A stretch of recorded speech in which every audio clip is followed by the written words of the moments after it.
integridade física, amém? Semana passada a Carol andou falando alguma coisinha aí sobre parábolas, né? Introdução de parábolas, né? É um assunto bastante amplo e bastante grande. E eu estava brincando, eu até pensei em casa hoje, eu falei, puxa vida, isso aqui é a parte, eu peguei a parte do agricultor, só fala de semente. Então, e eu gosto de semente, então, como eu gosto de mato, estou dentro, está na minha área. Brincadeiras à parte, abram suas Bíblias no Evangelho de Mateus, queridos. Se você pegou esse cronograma aqui, eu tenho certeza que você já leu todos eles, né? Todas as parábolas que estão aqui. Então vai ser uma bênção hoje, que eu só vou ler e você já vai responder daí na lata que eu queria. Mateus 13, todo mundo encontrou? Mateus 13, versículo 3. Aleluia. Amém? Podemos ler? Ou não? Se não podemos, a gente espera. Não tem pressa não. Mateus 13. 3. Hoje nós vamos falar da parábola do semeador. Vamos lá. Versículo 3. E falou-lhe de muitas coisas por parábolas, dizendo: eis que o semeador saiu a semear. E quando semeava, uma parte da semente caiu ao pé do caminho, e vieram as aves e a comeram. A outra parte caiu em pedregais, onde não havia terra bastante, e logo nasceu, porque não tinha terra funda. Mas vindo o sol, queimou-se, e secou-se, porque não tinha raiz. E outra caiu entre os espinhos, e os espinhos cresceram e sufocaram. E outra caiu em boa terra, e deu fruto, um a 100, outro a 70 e o outro a 30. Quem tem ouvidos para ouvir, ouça. Amém?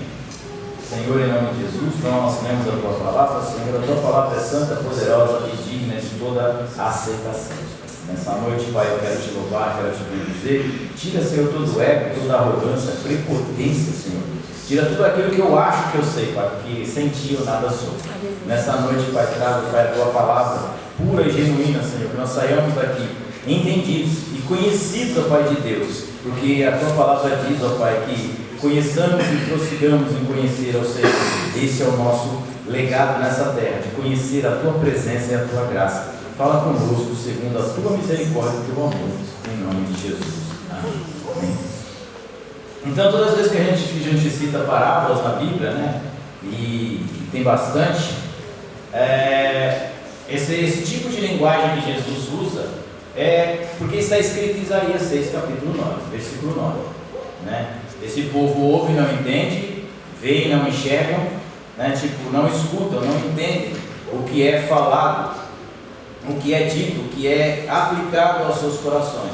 Quando nós estamos falando isso, nós estamos falando de verdades espirituais. Não é porque você não entende, você está muito bem entendendo o que eu estou falando. As pessoas entendem muito bem o que nós estamos falando, porque nós não estamos falando em outro idioma, nós estamos falando no português do Jardim Pereira.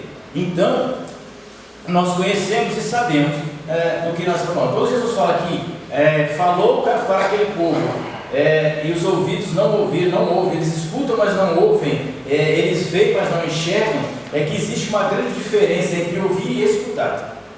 Escutar, você escuta, você está na Paulista, você escuta milhares de barulhos, mas você consegue ouvir um pássaro cantando, aí você presta atenção, porque os outros sinais são tão comuns, a buzina do carro, o apito, o cara gritando, o guarda, a sirene, e você está escutando, mas não está prestando atenção. Quando você ouve um barulho de um pássaro cantando numa árvore, você para e fala: opa, isso é diferente. Então, quando nós falamos de escutar, nós estamos falando de parar e prestar atenção e trazer aquela condição de entender e aprender. Esse texto aqui ele é bem claro, né? Ele está lá em Lucas, né? No Lucas 8, ele está em Marcos capítulo 4 e assim por diante. Cada um tem pequenas variações, mas tem uma coisa que é interessante e que ela é a mesma em todos os textos. Qual é?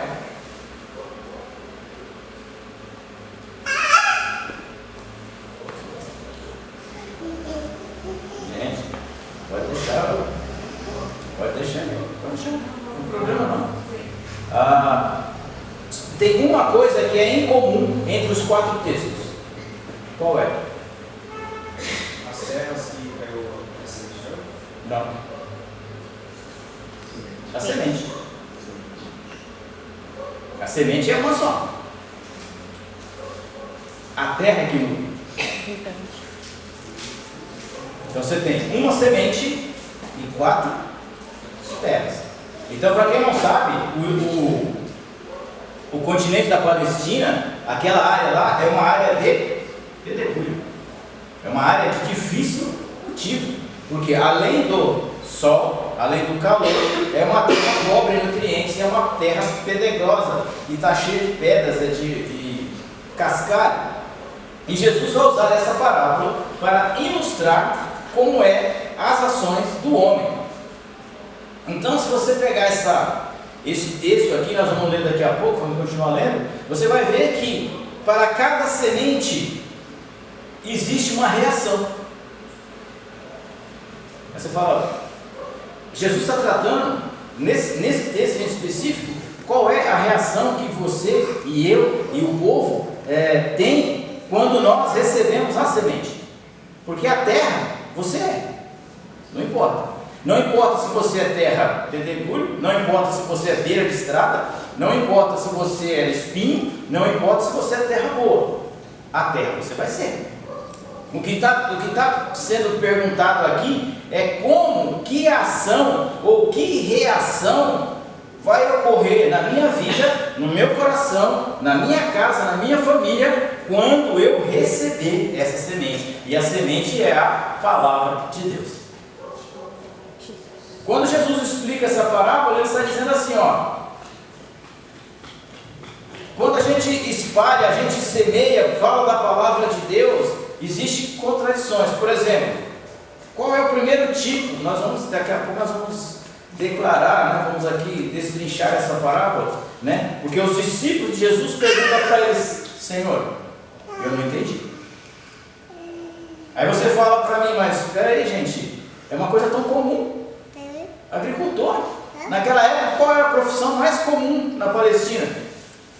Agricultura. Ou você era agricultor, ou você era pescador. Não tinha muitas opções. E aí eles pegam Jesus, porque eles não entendiam o que era espiritual. Estava tratando do reino dos céus. Estava tratando da palavra, do evangelho. E quando ele começa a explicar, ele diz, olha, a primeira semente caiu à beira do caminho. Para quem sabe, cultiva, quem planta, né, trabalha com esse tipo de coisa, sabe que na beira do caminho você não planta nada. Por quê? Porque é um lugar de passagem. Então ali vai passar as máquinas, ali vai passar os equipamentos, ali vai passar as pessoas e ali vai passar todo tipo de coisa. Vai passar as enxurradas, porque são estradas, não está nivelada.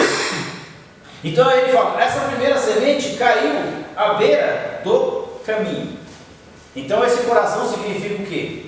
Qual foi o primeiro? Esse coração significa que ele agiu de maneira indiferente. Aí você fala para mim, espera aí, como assim? O que é ser indiferente? Eu fui lá no dicionário, tá, irmão? Porque eu tenho uma certa dificuldade para saber as coisas. Indiferente, pessoa que não se envolve nas situações, seja por não ser do seu interesse ou por não ter consideração, pelo assunto em questão. O que é o indiferente? Apático, desinteressado, sem empatia, insensível, imperturbável. Então a primeira reação da semente, a primeira terra que o cara que gerou a reação foi a reação da indiferente. Tanto faz. Você, na sua vida você vai encontrar pessoas que são pregadas o evangelho para ele desde que ele nasceu. E ele continua indiferente. Não importa. Não importa se você fizer um cego enxergar através do poder de Cristo. Não importa se você orar com um paralítico e ele andar, ele vai continuar indiferente. Por quê? Porque a terra, o coração dele é indiferente. Ele não está nem aí. ele não se preocupa, ele é apático, não liga. Ah, não, sabe? Se a gente anular, assistir assim, a indiferença, nós pegamos a história de Saul. Né? Você vê Jacó, a gente não está aqui entrando no mérito se Jacó foi honesto ou desonesto, não é isso, irmão. Nós estamos falando em ser indiferente com o que Deus nos dá. Saul foi indiferente. Saul não, Esaú. Saul também foi. Mas nós chegamos já, né? É que eu estou pensando em dois pensamentos ao mesmo tempo aqui. Quando Esaú vem da sua caçada, né? Eu até brinquei que a minha esposa comprou ervilha vermelha, só para saber como é que era, né? Tipo, sabe, coisa desse tipo a gente só tem em casa mesmo, né? Ela comprou ervilha vermelha, né? Porque a Bíblia diz que Esaú chegou e estava com fome, Jacó tinha feito um guisado vermelho, ervilha, tá? Aí a minha esposa falou, não, quero saber o que é isso, tá? Até que ela é melhor do que a outra, vai, fica-se de passagem. Mas enfim, brincadeiras à parte, quando Esaú chega, ele fala, do que me adianta a primogenitura? Para que me serve isso? Eu estou morrendo de fome agora. E então ele está dizendo, em outras palavras, o seguinte, eu sou indiferente com aquilo que Deus me deu. Pouco importa. Eu não me preocupo, você vai para o inferno, não estou nem aí. Uma vez eu estava conversando com meu sobrinho, né? Meu sobrinho, ele é meio maluco, e aí ele veio de Minas, ele saiu lá de Belo Horizonte, eu moro lá em Belo Horizonte, né? Eu posso falar, porque provavelmente ele vai estar vendo isso aí mesmo. Se não tiver, eu mando para ele. Então, ele estava vindo de Minas para cá, ele vem, a velocidade média dele é de 180 a 240 por hora na Fernando Dias. Então ele gasta, se você gasta 6 horas de BH para cá, ele gasta 3. Aí ele ligou para mim, ô tio, eu estou indo. Quando eu desliguei o telefone, já estava buzinando na ponta. Eu falei, Jesus, né? Rapaz, né? Veio voando, né? E aí um dia a gente estava conversando em casa, na conversa de amigos lá e tal. Aí ele falou, mano, você não é maluco e tal, assim, mano, você não tem amor aí a sua mulher, a seus filhos, a sua avó que vem junto com você? Ele falou, cara, uma boa. Se eu não amo nem a mim mesmo, você acha que eu vou ter preocupação com alguém que está do meu lado? Meu Deus. Indiferente. Não é? Pessoas indiferentes, né? E aí, quando Jesus trata isso aí, fala, olha, essa aí, é a semente que caiu à beira do caminho, são aqueles que não estão nem aí. Foi falado, foi pregado, anunciado, e é interessante que ele vai dizer, no livro de Marcos, que ele pega, os animais pisam, tudo passa por cima, aí vem o inimigo. Aqui em Mateus, ele fala, o inimigo vem e arranca a semente. Lá no livro de Marcos é mais direto. E Satanás vem e tira a semente. Então Satanás tem o poder de tirar a palavra do coração da pessoa? Tem. Você fala, não, mas a palavra de Deus não volta vazia. A palavra não volta mesmo.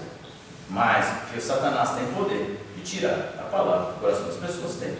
E eu explico que se não tivesse, nós não teríamos tantas pessoas afastadas. Aí você fala, mas isso é ruim. É claro que é ruim, irmãos. Eu não estou falando que é bom. Eu estou falando que acontece, o que a Bíblia diz. Né? A gente não pode achar que, que é tudo flores, não. Pode acontecer. Então, se a gente se tornar indiferente, apáticos com a palavra de Deus, o inimigo automaticamente leva. E aí ele vem, depois nós vamos entrar aqui na Bíblia, vamos continuar lendo. E aí ele diz, a segunda passagem, ele diz, a segunda semente caiu numa terra de pedregais, de pouca rasa. E a semente, é engraçado que ele diz, e logo nasceu. Por quê? Porque tinha pouca terra.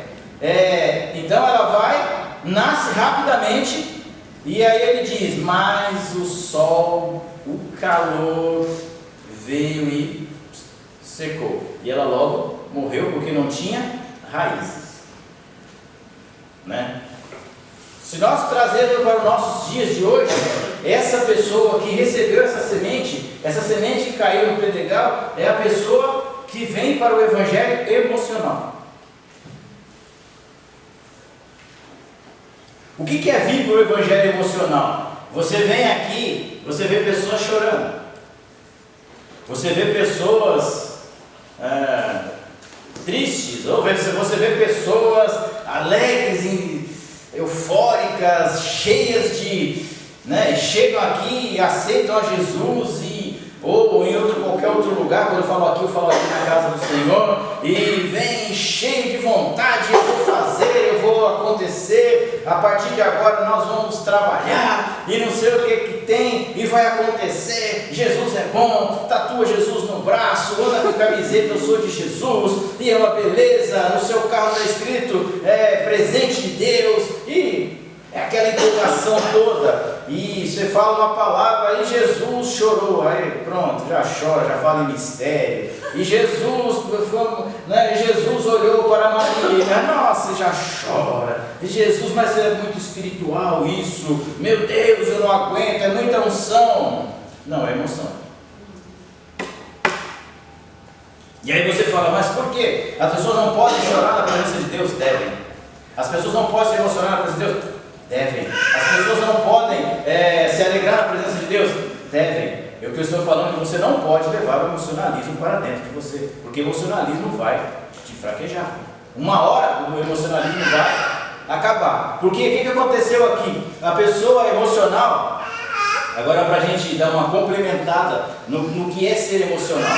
Se você encontrar alguém nessas, Jesus ensina a você a não ser emocional. Porque muito, como o pastor, acho que foi o pastor Florencio que ministrou aqui, que todos nós viemos a Deus por algum interesse. Eu acho que foi o pastor Florencio que falou, que todos nós viemos diante de Deus por algum interesse. E nesse ponto ele tem razão. Ele está certo, está correto, Por quê? Porque nós vemos porque nós estamos emocionalmente abatidos, tristes, doentes, ou afim, ou as mazegas dessa vida, e nós vamos e aceitamos Jesus. E você entende assim, por que tem pessoas que aceitam Jesus e permanecem e nunca mais saem? E tem pessoas que aceitam Jesus e nunca permanecem. Ele fica um tempo, 2 anos, 3 anos, 4 anos, 5 anos, e não importa o milagre que aconteça na sua vida, ele vai, mais cedo ou mais tarde ele vai se afastar. Filipenses 2:21. Essa eu não decorei isso ainda não. Deixa eu perguntar ao você, esse eu não conheço não. Brincadeira não.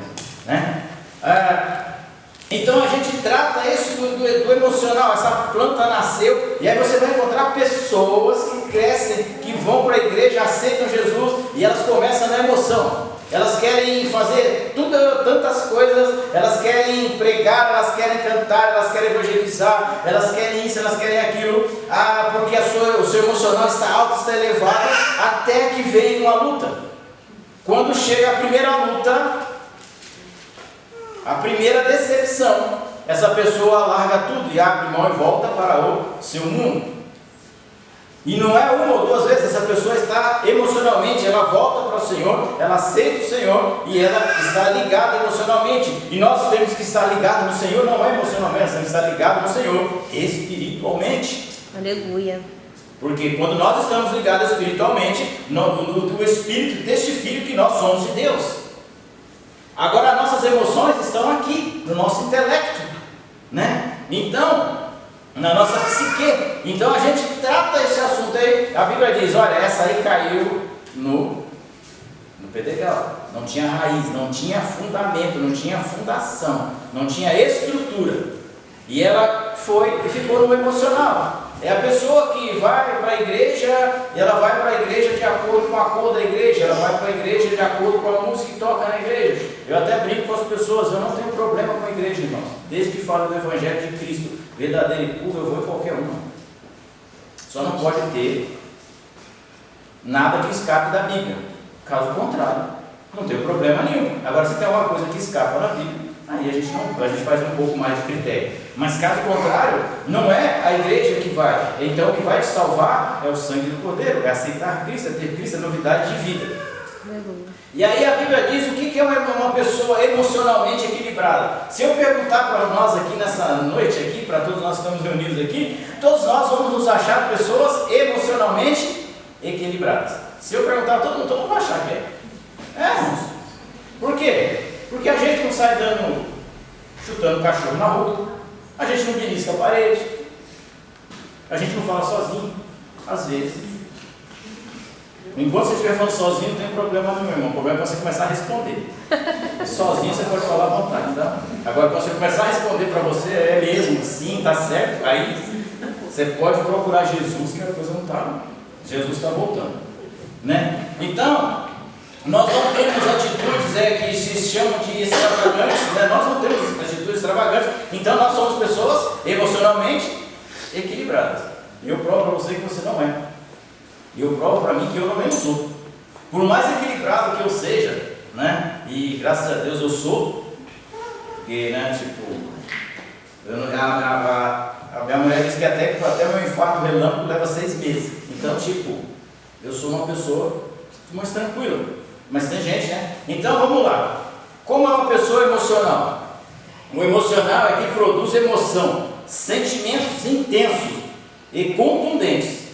É como aquela pessoa que se apaixona, o adolescente que se apaixona, né? Ou mesmo o velho que se apaixona. Porque a paixão é efêmera e passageira. O amor é eterno, mas a paixão acaba, né? E se emociona com facilidade, emotivo, né? Então, tipo assim, né? Poxa, viu o comercial de margarina na televisão, está chorando. Tipo, Jesus, né? Então, eu vou dar 5 pontinhos rapidinho aqui para você ser uma pessoa equilibrada segundo Cristo, não segundo eu, porque eu também não sou não, né? Então, qual é o primeiro dele? Ame a si mesmo. Irmãos, não tem como você amar o próximo se você não se ama. Simples assim. Porque Jesus fala, fazei ao próximo o que é para ti. Agora, se você se odeia, se esbofeteia, se arrebenta, por que você vai querer ajudar o próximo? Tem nexo? Não, não tem nexo. Então, a primeira coisa que você tem que ser, para você saber se você é uma pessoa equilibrada emocionalmente, é você ama a si mesmo. Porque se você amar a si mesmo, você vai querer o bem do próximo. Porque você faça ao próximo aquilo que você não quer que faça para você. Então, você tem empatia, se coloca no lugar do próximo. Agora, se você não se ama a si mesmo, você vai querer que a pessoa se exploda. Eu estou cheio de droga. Eu vou falar para você não fumar droga? Fuma aí que é bom. Cheira que é bom. Bebe que é bom. Mente que é bom. Engana sua mulher que é legal. Agora, se eu amo a mim mesmo, eu vou dizer, eu não posso beber porque isso estraga meu fígado. E vai estragar o seu também. Eu não posso fumar, vai estragar o meu pulmão. Eu não posso usar droga porque eu posso cometer uma loucura, um assassinato no frenesi da droga. Eu não posso trair a minha esposa porque eu não quero que ela me traia, porque eu vou me sentir, né? Como eu vou me sentir se ela fizer isso comigo? Então eu não posso fazer com ela, então não faça, porque não vai dar certo. Né? Ame os seus filhos, e assim por aí afora. Primeiro está lá em Mateus 7,12. Ame a si mesmo. E tem muito crente, irmãos, que ama todo mundo, menos a si mesmo. Você já viu isso? Ele ama o filho, ama o vizinho, ama o cachorro, ama o papagaio, ama lá não sei quem, ama não sei um morador de rua, ama não sei quem. E mas você ama a si mesmo? Não cuide de mim, minha vida, né? Não, tem que amar o próximo, eu estou sossegado. Não, pense bem, seja emocional.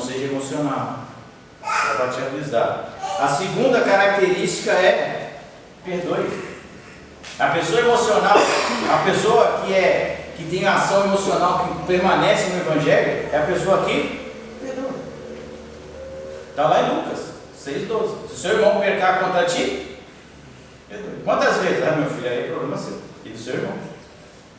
Jesus falou 70 vezes 7 lá agora. Se você multiplicar, depende do irmão que você tem por perto, né?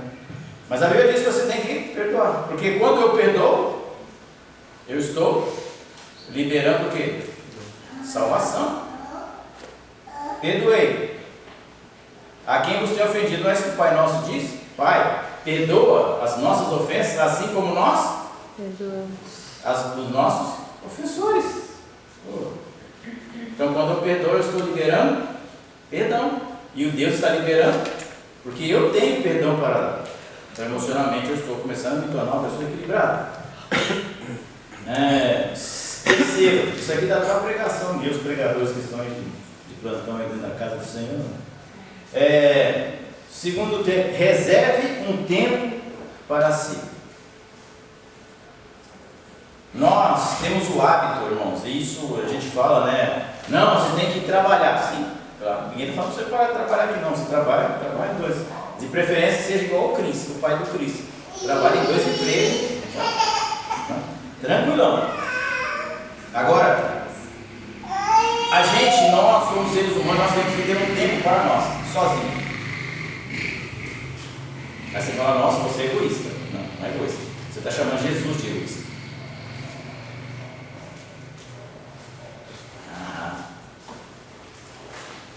Vamos lá? Abram suas Bíblias lá em Lucas 6:12. Vamos ver se é isso mesmo. Eu sei que alguns tem mais, mas eu só não anotei esse aqui que eu. Né? Lucas 6. Lucas 6:12. É que esse aqui não está na que a Carol passou aqui, não. Esse aqui foi o que eu pus em casa. Tá vendo? Lucas 6, verso 12.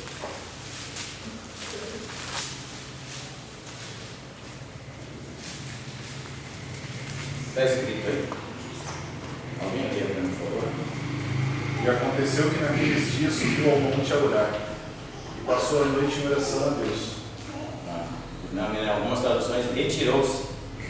De vez em quando você precisa dar uma retirada. Sabe? Reserva um tempo para você. Ah, então quer dizer que eu tenho que ir para o monte? Não, você pode entrar no seu quarto, ficar sentado, lendo a Bíblia. Falando, Senhor, esse aqui sempre é para mim. Eu não quero ver cachorro, não quero saber do vizinho, não quero saber do carro novo de R$10. Sabe? Eu quero ficar aqui, eu vou sentar aqui, vou ter um minutinho de comunhão, eu e o Senhor. Tem um tempo de qualidade com Deus. É simples.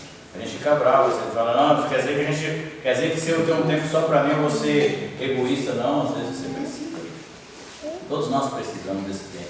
Um tempo para si mesmo com Deus, para fazer uma autoanálise, para conversar com Deus, brigar com Deus, falar com Deus, sei lá, cantar com Deus.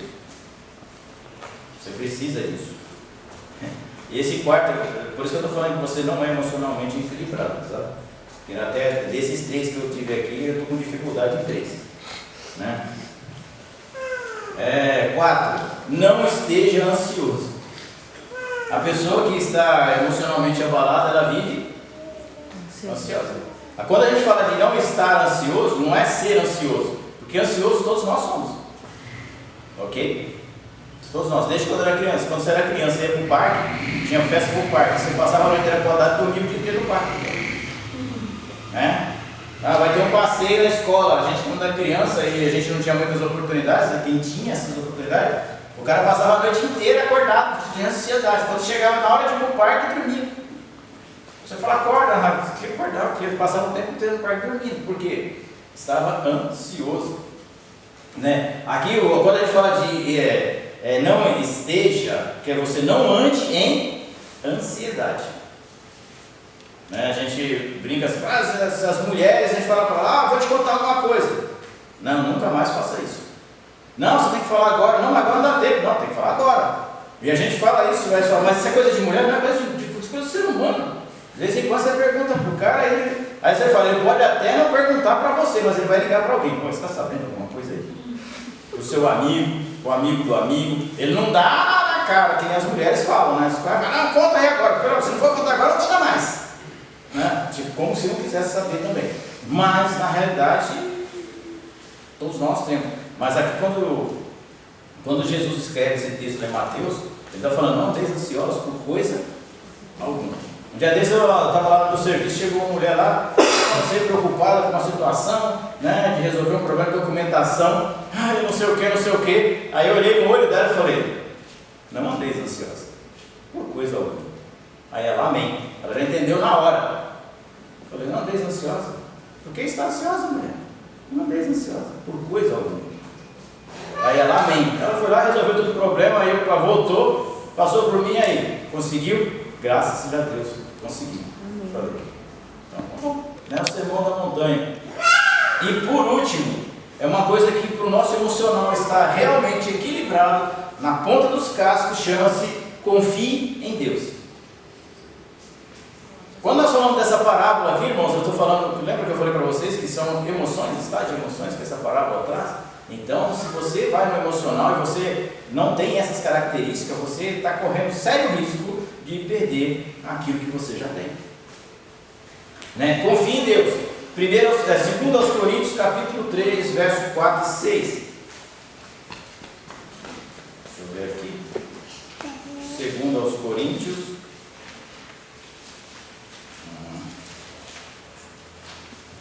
2 Coríntios 3.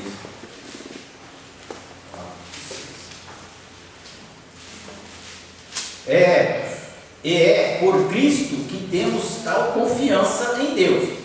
Não que sejamos capazes por nós de pensar alguma coisa como de nós mesmos, mas a nossa capacidade vem de Deus, o qual nos fez também capazes de ser ministros de um novo testamento, não da letra, mas do Espírito, porque a letra mata e o Espírito vivifica. Aleluia. Então, se você espera que você esteja incluído nesses 5 pontinhos aqui, que você é uma pessoa emocionalmente equilibrada.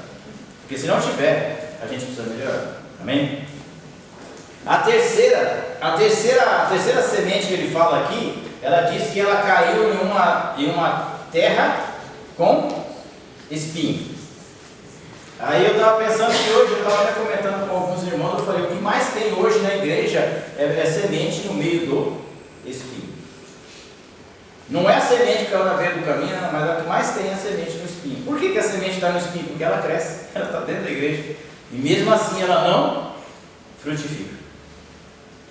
E aí a Bíblia diz que essa semente que caiu no meio dos espinhos nasceu, cresceu, porém ela não dá fruto. E por que ela não dá fruto? Porque ela está preocupada com as coisas mundanas, que ela está preocupada com as suas necessidades, que ela está preocupada com a sua conta bancária, que ela está preocupada com a sua saúde, que ela está preocupada com os seus amigos no Facebook, no Instagram, ela está preocupada se vai perder amizades na escola ou não, como ela vai se portar na faculdade. Então, os cuidados deste mundo a sufocaram, e ela não tem frutos. E qual é a determinação de Jesus Cristo? Vai que seu fruto permaneça. Vai ter fruto. Então, se você não dá fruto, logo nós não temos utilidade. Então a Bíblia vai dizer, e essa terra é a terra mundana. Aí você fala, não pode, na igreja não. Oh, isso aqui é santo, né? Você está doido? Não pode.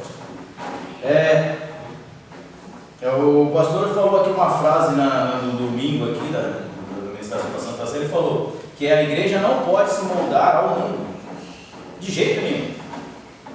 Nós não podemos nos amoldar ao mundo. A gente não precisa e não devemos, e não temos essa característica. Irmãos, o Evangelho é simples, entre aspas, simples. Nós precisamos o quê? Pregar a palavra de Deus. Quem acha que Jesus Cristo precisa de ajuda aqui, irmão? Você acha que para Jesus salvar alguma pessoa, ele precisa mudar a cor da igreja? Ele precisa fazer balada gospel? Ele precisa vender feijão mágico? Você acha que para Jesus Cristo salvar, seriamente, irmãos? Hoje eu estava vendo no Instagram um batismo diferente. O batismo avestruz. Sério, irmão, vocês dão risada, né? A gente vê cada coisa, irmão. Parece que ninguém acredita, a gente fala, né? Um pastor pôs uns 30 balde de água, dentro da igreja. E ele falou, irmãos, agora vocês todos serão batizados. Por isso que eu apelidei de batismo avestruz. As pessoas pegaram e enfiaram a cabeça dentro do balde. E agora vocês são batizados em nome do Pai, do Filho e do Espírito Santo. Levantou e acabou.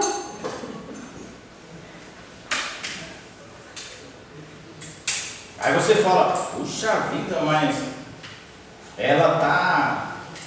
Você está falando mal de outro... Não, irmão, eu não estou falando mal de outra igreja, não.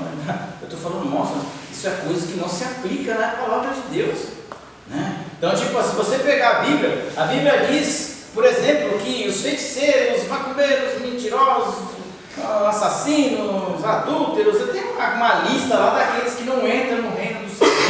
E não vai entrar mesmo, porque a Bíblia diz que não entra. Aí um dia desse eu estava discutindo lá, acho que lá no Rio de Janeiro, os traficantes de Cristo.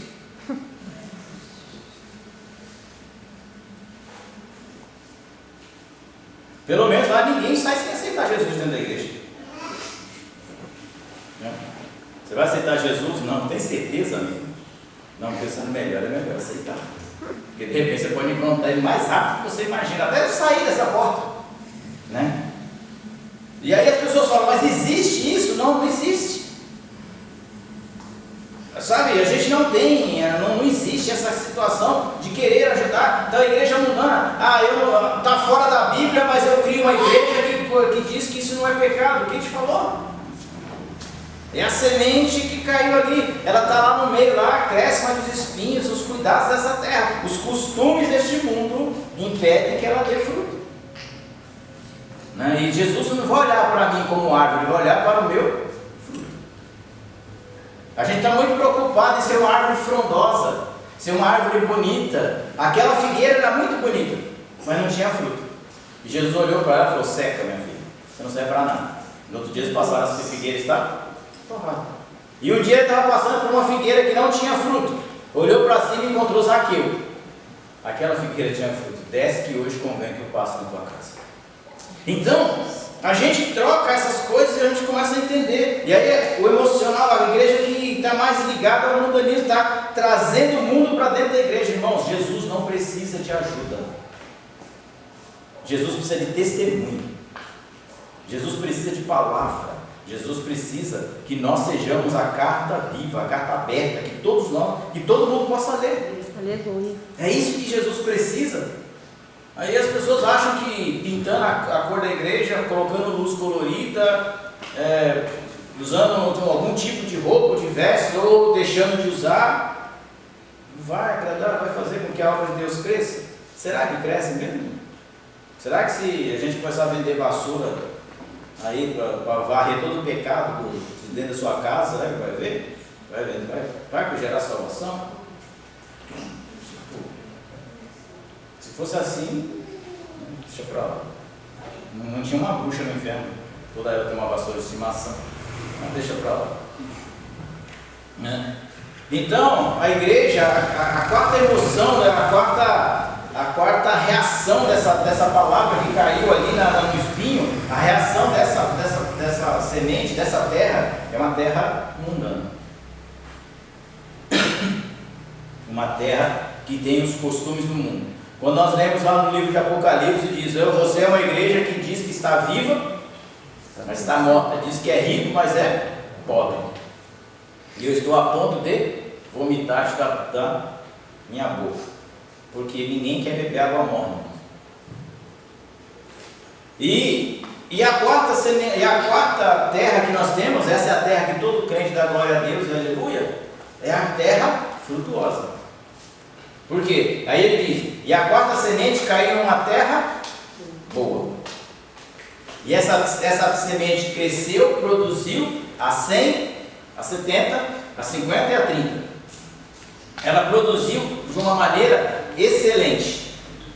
Então a parábola do semeador, ela está dizendo, no fundo ela está dizendo assim, olha, quando a palavra de Deus é ministrada ao coração da igreja, ao coração daquele que está ouvindo, qual é a sua reação? Quando eu jogo uma semente no solo bom, o que acontece? Ele vai crescer, vai frutificar, né? E aí eu me pergunto, né, será que a gente não deveria preparar o nosso coração para quando viermos à casa de Deus? Porque se o coração é a terra precisa ser preparada. Tem uns coração duro danado, então tem que passar um arado lá, dá um jeito. Coração de pedra, tem que quebrar e colocar um coração de carne lá, mais flexível, mais macio.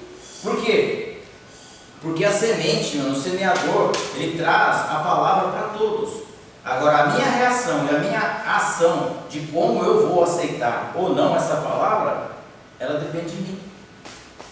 A semente não, o semeador não vai se mover, ele vai apenas semear. Né? Tipo, a gente fala, nossa, como pode, né? A gente pensa nessas coisas. Não é isso que diz aqui, ó? Quando você continua lá no livro de Marcos, no de Mateus lá, né? eu dei uma explicadinha na parábola mais ou menos a um grosso modo. Tá vendo?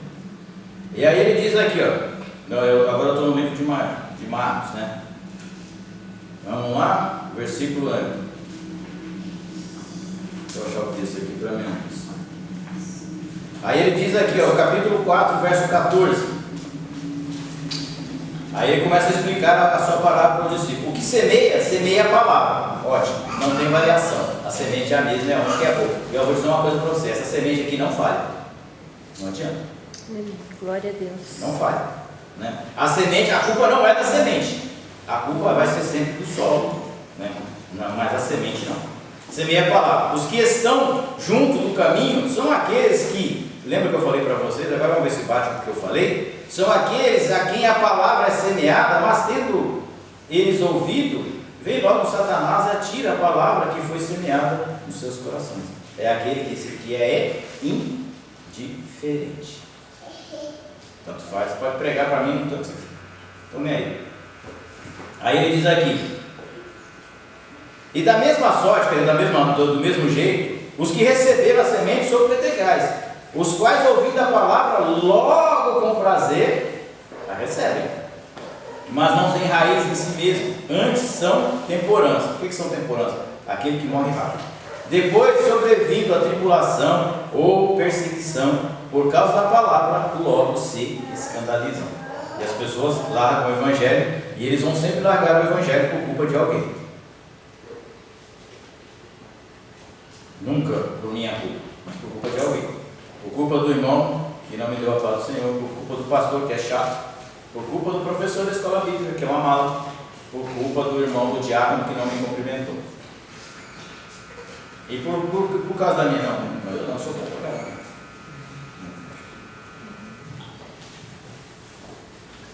ela. O versículo 18. E outros são os que recebem a semente entre os espinhos. Lembra que eu falei para vocês que a igreja, as terras que só tem coisas mundanas, os quais ouvem a palavra. Vocês prestem bem atenção, eles vão ouvir a palavra. Mas o cuidado deste mundo não é só cuidado. E os enganos das riquezas e as ambições de outras coisas entrando sufocam a palavra e fica infrutífera. Uma árvore infrutífera. Então aqui ele sai assim, três coisas que nos deixa que a igreja que aceita, que tem o cuidado do mundo, né? Os cuidados deste mundo, quer dizer, as coisas que o diabo tem e oferece. Lembra quando o diabo pegou Jesus e levou lá para o pináculo do templo? Levou para o deserto, levou para o pináculo, levou para um monte mais alto, foi oferecendo. Ele estava oferecendo o quê? Exatamente isso aqui. Aí ele diz assim, deste mundo, os enganos. Quem é que foi o primeiro a ser enganado? Lá no Jardim do Éden. Das riquezas, né? As riquezas e as ambições de outras coisas. Ele está falando que tem muito mais coisas. Entrando, sufoca uma palavra e fica infrutífero. Então essa igreja é uma igreja que não tem fruto. Você fala, mas a igreja está cheia. Cheia do quê? Você fala, não, mas a igreja tem que ter gente, tem que ter... Bom é quando a igreja tem 3.000 pessoas dentro e você canta a glória, dá um som que sobe o teto da igreja, depois ele volta para o lugar de novo. Mas cheia do quê? De árvore ou de fruto? Porque se for de árvore, só serve para fogo. Se for de fruto, serve para celeiro. Aí você tem que escolher qual dessas você quer, né? E aí ele diz aqui, ele responde a última situação, que é a terra boa. E os que recebem a semente em boa terra são os que ouvem a palavra e a recebem, e dão fruto, um a 30, outro a 60 e outro a 100. Nós sejamos as boas terras, né? Nós sejamos a boa terra dessa parábola, né? E se nós não formos, para que nós venhamos a ser, né? E aí Jesus pega e continua, né? No capítulo 13, ele lê a parábola da semeadura, do semeador, e aí ele pega e fala assim, mas tem um outro probleminha também. Existe uma outra coisa chamada trigo e joio. E aí ele fala assim, certo homem, está aqui no versículo 24, propôs-lhe outra parábola dizendo, o reino dos céus. Aí ele começa a falar, se a parábola do semeador diz da sua reação aqui nessa terra, e aqui ele vai falar do reino dos céus, como é que o reino dos céus se habilita aqui na terra. Vamos lá? Propôs-lhe outra parábola dizendo, o reino dos céus é semelhante ao homem que semeia o quê? A boa? A boa semente. Não é a má, não. No seu campo. Mas dormindo os homens, veio o seu inimigo, semeou o joio no meio do trigo e retirou-se. Esse inimigo é o diabo. E quando a erva cresceu e frutificou, cresceu também o joio. E os servos do pai de família, indo ter com ele, disseram, Senhor, não semeaste tu no teu campo boa semente? Por que tem então joio? E eles lhe disse, um inimigo é quem fez isso. E os servos lhe disseram, queres, pois, que vamos arrancá-los? Porém ele disse, não, para que, ao colher o joio, não arranqueis também o trigo com ele, deixai crescer ambos juntos, até a ceifa por ocasião. E por ocasião da ceifa, direi aos ceifeiros, colherei primeiro o joio, e atai molhos para queimar, mas o trigo ajuntai no meu celeiro. Fruto. Então aqui tem uma parábola, também é bem gostosinho de se ouvir, é bem interessante, que a Bíblia diz que o homem semeou boa semente. Não semeou, ele semeou a palavra de Deus. E no meio dessa palavra de Deus veio alguém que começou a perturbar, e o inimigo veio e destruiu, jogou uma semente. Se você não conhece joio e trigo, eu aconselho você a consultar lá na sua internet. Você liga lá e pergunta, joio e trigo, qual é a diferença? Irmão, você só consegue diferenciar ele quando ele produz fruto. Ele é igualzinho. E aí a pergunta eles falam, mas espera aí, o Senhor semeou uma semente que nós vimos o Senhor semear, mas agora está cheio de joio no meio do trigo, você quer que nós vamos lá e arrancamos o joio? Aí o dono da terra, o dono da plantação vai dizer, não precisa, deixa eles crescer junto. Isso significa, irmãos, que você do seu lado vai ter joio, e você não pode arrancar, mesmo que você queira, né? E dá vontade de se arrancar, ele dá. Eu sei que dá. Pegar no pescoço, torcer, lançar. Eu sei que dá. Mas o dono da seara está dizendo que não pode. Aí eu estava pensando comigo, por que não pode? Quando se nasce um pé de joio e um pé de trigo no mesmo lugar, as suas raízes entrelaçam. E se você puxar o joio, vai vir junto o trigo. Em outras palavras, irmãos, de repente você está na igreja, a esposa é uma bênção, o marido é uma pedra no sapato. Você vai arrancar o marido da igreja? Não, irmão, a partir de hoje excomungo. Não fica mais na igreja, você não vai ficar mais aqui. O que vai acontecer com a mulher dele? Vai junto. Ou não? Você acha que ela vai ficar aqui?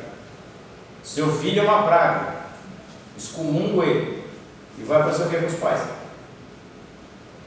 Vai junto. A gente não se tira joio, a gente deixa o joio crescer. E quem é que vai tirar o joio? Naquele grande dia, meu amigo, aí não vai ter conversa. Joio vai para o fogo e trigo vai para o celeiro. E eu vou te falar, o cara que examina lá é bom. O inspetor de qualidade nesse dia, o Alexandre sabe, o inspetor de qualidade naquele dia, meu amigo, vai olhar de fora a fora. Não tem jeito. Então ele fala assim, que o reino dos céus também tem essa característica, né? Do joio e do trigo. Então, o que é o reino dos céus? O reino dos céus é a igreja. Nós estamos vivendo hoje. Então, tipo assim, tem uma pessoa que eu não gosto muito. Cara, sinto muito. Você tem duas opções. Você pode conviver com ela, é uma. Ou você pode se afastar dela, é a segunda. Não, mas eu estou na igreja, ela tem que sair, não. Já viu aquele provérbio, incomodado que pega o boneco? Então, gente, a gente tem que ter um pouquinho mais de maturidade espiritual. Ah, não, se Deus não tirar ele, eu saio. Se você tem feito essa oração, meu filho, pode. É uma oração minha fora do padrão. Não tem lógica, irmão. A gente não tira pessoas da igreja. Pelo menos não é para tirar. Ninguém é para tirar as pessoas da igreja. Ah, mas e o cara que comete e tal, disciplina, aí é outra história. A gente está falando de joio. Joio são pessoas problemáticas. O que é o joio? O joio é aquele que não dá fruto. É aquele cara que está a vida toda na igreja, está 75 anos na igreja. E ele continua o mesmo. Não vai mudar. Ele continua fazendo as mesmas coisas, falando as mesmas coisas. Não mudou nada. E aí você fala, mas na igreja são todos santos. Não. Claro que não. Na igreja são todos santificados para aqueles que ouvem a palavra. Se não ouvir, meu filho, vai continuar do mesmo jeito, né? E para nós encerrarmos, deixa eu ver se está correto aqui, senão acaba depois puxa minha orelha. E para nós encerrarmos aqui, ele vai falar do quê? Da parábola do grão de mostarda. Quando a gente fala de grão de mostarda, a gente fala, Jesus está citando esse exemplo aqui.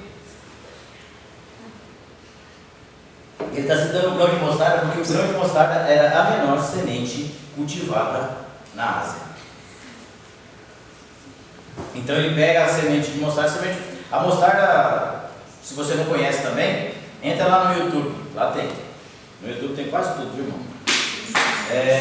Tem lá, você pega a árvore de mostarda lá, ele pega lá, é uma árvore, é uma sementinha, ela parece semente de salsinha ou coentro. Aquela sementinha, você põe ela na ponta do dedo para enxergar só de óculos. E aí ele joga no... Aí, diferentemente da salsinha ou do coentro, ela se torna uma árvorezinha de uns 2 metros, 1,5 metro, 1,80 m, e aí ela pega e dá os ramos para os pássaros, né, aninharem os seus ninhos. Aí Jesus dá assim, outra parábola lhe propôs, dizendo, o reino dos céus é semelhante ao grão de mostarda,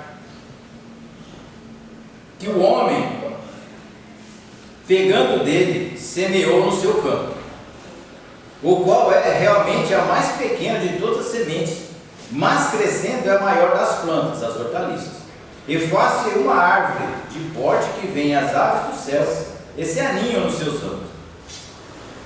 E aí ele fala assim, né? Outra parábola ele diz, né? Aqui já para, que já é da parte de outro estudo, né? Então quando a gente fala da explicação do joio, do trigo e da parábola do grão de mostarda, está falando da expansão do reino de Deus, né? Que no joio e trigo a gente vai ter algumas adversidades dentro da igreja, que a igreja cresce e nós temos algumas adversidades, nós teremos algumas situações que teremos que contornar, em outras palavras, nós teremos que engolir alguns sapos. Ponto. E acabou. E o reino dos céus, quando ele fala do grão de mostarda, ele está falando da expansão do reino dos céus. Porque mais para frente Jesus vai dizer, a semente não pode nascer se ela não morrer. Então ele fala assim, um homem só vai começar a fazer a obra. Esse homem chama-se Jesus Cristo, claro. E ele começa a falar assim, plantou é pequenininha, e ela vai crescendo, vai crescendo, vai crescendo e vira uma árvore que vem os seus passarinhos e faz os seus ninhos nela, né, nessa árvorezinha. Então, essa árvore, este reino, o reino dos céus, essa expansão, é que é aquilo que quem está debaixo dessa árvore, nessa árvore, está protegido, está guardado. O reino vai crescendo, vai expandindo e vai agregando pessoas, vai agregando situações, porque o passarinho ele é, vamos dizer assim, cigano, nômade, mas quando ele acha uma árvorezinha, ele vai para lá. Eu até brinquei agora, do jeito que nós estamos cortando as árvores, vai arrumar lugar a árvore, né? O passarinho vai estar alugando a árvore. né? Aluga-se árvore para pássaros, porque não tem mais árvores, né?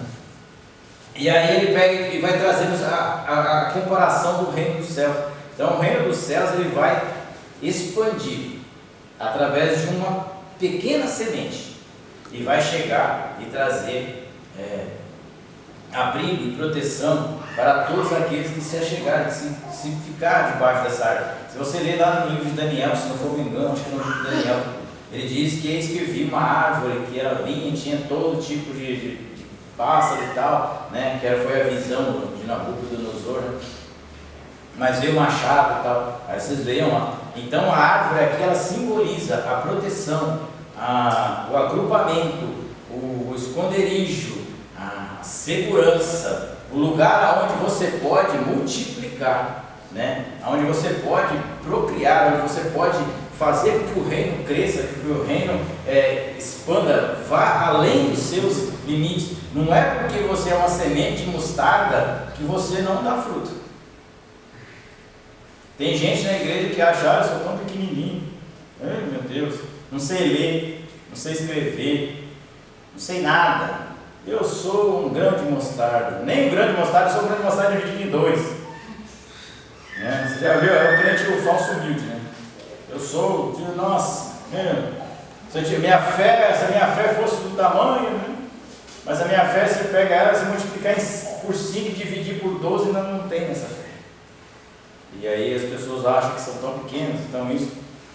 Mas eu vou dizer uma coisa para você nessa noite. As coisas grandes sempre começaram com pequenas atitudes. Você não vai ver nada na vida, nenhum tipo de coisa acontecer se não tiver uma pequena atitude, um pequeno passo.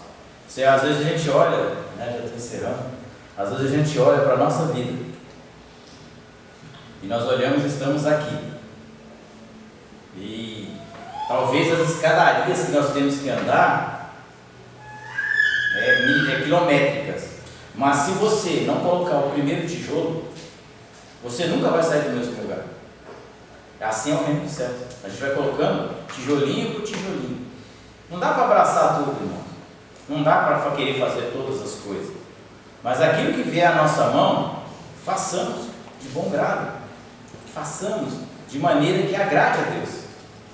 E aí o reino dos céus vai crescer, como essa semente de mostarda, como esse pé de mostarda. E vai vir pessoas, vai querer agregar, vai querer ficar, vai querer morar, vai querer ficar junto. Até o quê? Por quê? Porque nós vamos de passo em passo, de pequenas pedras, né? de pequeno tijolo em tijolo, a gente constrói uma escada.